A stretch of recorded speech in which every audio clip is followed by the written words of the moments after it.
We are continuing with the Intext questions of alkenes. Write the IUPAC names and structures of different structural isomers of the alkene corresponding to the formula C5H10. Now, C5H10 as such for a 5-membered chain, we know that. So this is going to be the first possibility.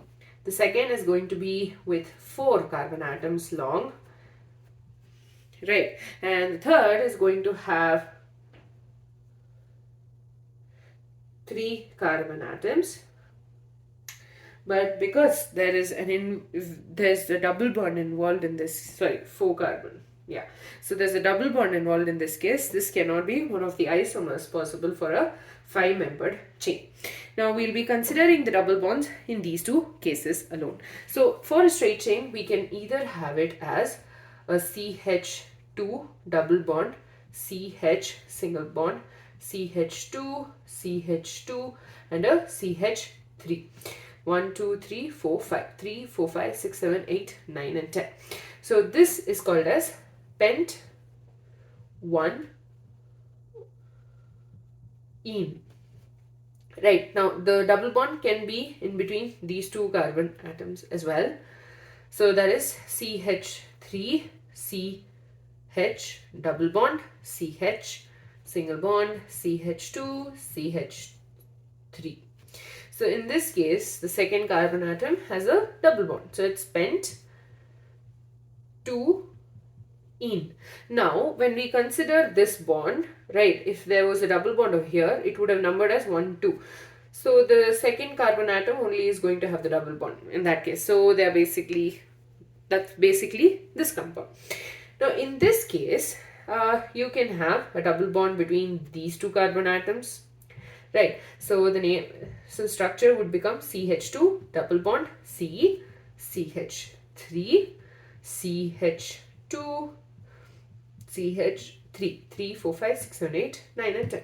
So the name of this compound would be 1, 2, 3, and 4, which is a butene. And at the second carbon, we have a methyl group attached to it. So it's 2-methyl but 2-ene.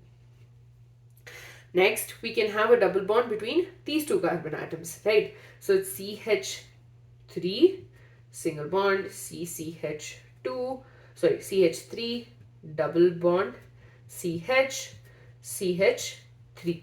So in this case, also we'll be numbering it from this side because you have both the methyl group as well as the double bond attached to the same side. Oh, I'm sorry. This is 2-methyl but 1-ene because it's the first carbon. I am really sorry. It's but 1-ene and not but 2-ene. Now, in this case, we'll be numbering it from the left. So 1, 2, 3, and 4. 2 position, we have methyl. So 2-methyl but 2-ene. Here it's but 1-ene because the lesser carbon has to be numbered. The next one structure which is possible is where there's the double bond between those 2 carbon atoms. So it's CH3, CH3, CH double bond, CH2. Now it gets numbered from this side because the double bond is over here. So structure becomes 3-methyl but 1-ene because the double bond is between the first and the second carbon atom. We are numbering it from the right to left. So there are 5 structures which are possible. Next, we need to draw the cis and trans isomers along with their IUPAC names. So for A, first draw the double bond, right? Cis is where you have both the substances on the same side, both the molecules on the same side, whereas the trans is this is cis, this is trans. So this is the cis isomer, this is the trans isomer. So for cis, we are going to have both these groups on the same side, which means hydrogen, hydrogen, chlorine, chlorine. Opposite would be C double bond. Excuse me. Cl are on the opposite sides. So this is called as cis 1,2 dichloroethene. Whereas this is called as trans 1,2 dichloroethene. Next one, C2H5. Now here C, it is quite obvious that this carbon is the one which is involved in the formation of the double bond. So it has two substituents, an ethyl and a methyl group attached to it. So cis isomer is going to have the ethyl and methyl groups on the same, the ethyl groups and the methyl groups on the same side of the double bond. So it's on the same side. The opposite side would mean C2H5, C double bond C, C2H5. Then you have a CH3 and another CH3. So this is cis. This is the trans isomer. Now, we will be considering both the ethyl groups, right? So, 2, 3, 4, 5 and 6. So, it's a 6 carbon atom long chain. So, it's a hexene. And the double bond is in between the third and the fourth carbon atom. Now, the name of this would become, so let's number it. 1, 2 is here, 3 and 4, 5 and 6. So this is 1, 2. So the basic chain's name is going to be 3, 4 dimethyl hex 3-ene. So cis 3,4 dimethyl hex 3-ene is for the cis isomer, whereas trans 3,4 dimethyl hex 3-ene is going to be the name of the trans isomer. Now next one, we need to figure out which of the following shows cis and trans isomerism.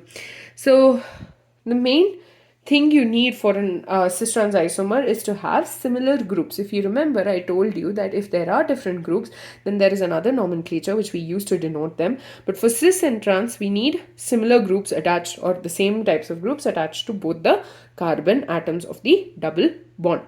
So in this case, the first case, you have C double bond C. This has a hydrogen, the C2H5, whereas this has two methyl groups. Next, you have a double bond C. You have bromine attached to one, both two bromine atoms attached to one and two hydrogen atoms attached to the other. The third case, you have a C6H5 and a carbon hydrogen, and here double bond, you have a hydrogen and a CH3. And in this case, you have CH3 carbon, another hydrogen, double bond, CCl and a CH3. So in the first two cases, there are two different groups attached to both the, so there is no common group between the both the carbon atoms. Whereas in this third and the fourth case, you at least have one group which is similar in both cases. So we can tell that, okay, fine, hydrogen atoms are on the opposite side, so it's a trans isomer. Hydrogen atoms are on the same side, so it becomes a cis isomer. Whereas in this case, you can't just say, okay, methyl group is there, ethyl group is here, so it's a cis isomer. No, that's not possible, right? So you need at least one group which is present in both of the carbon atoms. And in this case, you have a methyl group which is present in both the carbon atoms. So these two show cis and trans isomers, whereas these two do not. The last question is to do with the various chemical properties of alkenes. So we need to write the IUPAC name for the products which are formed by the addition reaction of hex 1-ene in the absence of peroxide and in the presence of peroxide. Pause the video here and try to do this one on your own. If you can't, it's completely alright, but right now, by now you should know that the name, there is something called as a peroxide effect and there's something called as Markovnikov's rule. So according to Markovnikov's rule, the negative part of the addendum gets attached to the carbon atom having less number of hydrogen. Now, what I'm going to do now is do something very different, I guess. I know. Anyways, we're first going to take the hexene, which is CH, hex-1-ene, right? So CH2, double bond, CH, CH, 1, 2, 3, 4, 5, 6. So this is hex-1-ene. Now, when it reacts with HBr, oh, IUPAC name, I'm sorry, I'm supposed to write the question properly, I guess. Yeah, it has an addition reaction of hexene with HBr with hexene. Right, so it is going to react with HBr. Now, the H can attach here, or H can attach here, and bromine can attach here, and bromine can attach here. So basically, this is an unsymmetrical alkene. So there is a possibility of two products being formed. First case, we are attaching the bromine to the CH2. So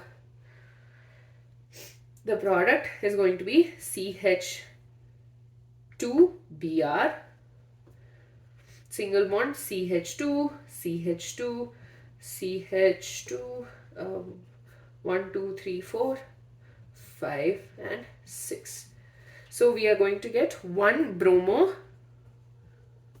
hexane. Next, the other product possibility is when bromine gets attached to this carbon. So CH3, CHBr, CH2, CH2, 1, 2, 3, 4, 5, and 6.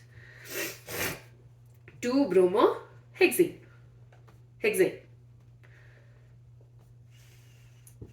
So these are the two products which are possible. Now, based on the reaction conditions, we will follow either Markovnikov's rule or we will be following the anti-Markovnikov's rule.